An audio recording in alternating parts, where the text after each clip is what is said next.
His is something that happened back when I was working as a production assistant on a paranormal TV show.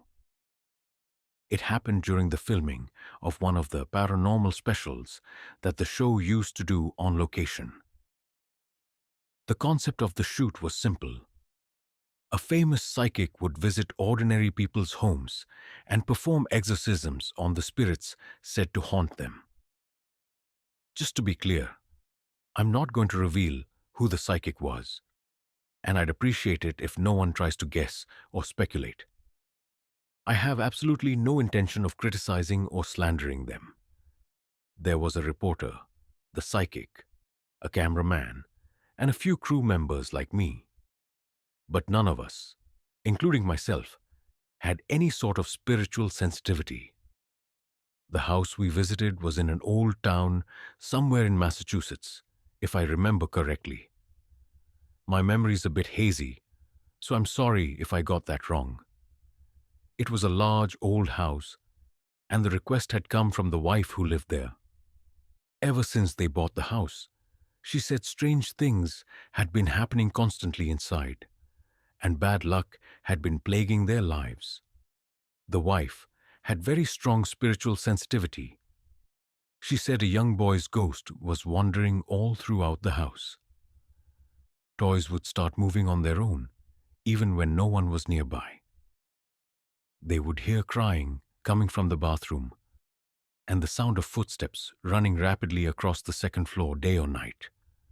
She also said there had been accidents and spiritual disturbances happening frequently. Hearing all this, the famous psychic began walking through the house, performing the exorcism.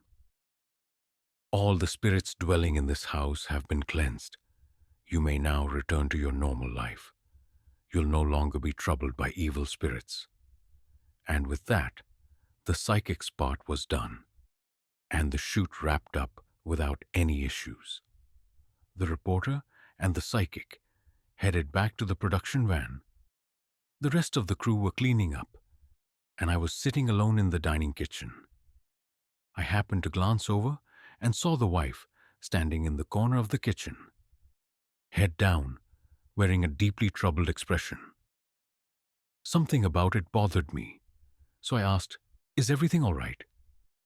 She suddenly looked up at me and asked with a serious, almost angry gaze, "Can that psychic really see spirits?"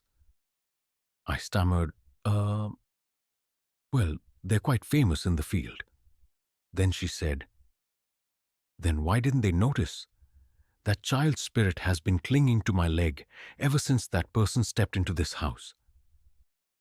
I looked down at her feet, but I couldn't see anything. Still, the thought crossed my mind. What if something was clinging to her leg, staring up at me from down there? Just imagining that sent a chill down my spine. Needless to say, that episode was scrapped and never aired.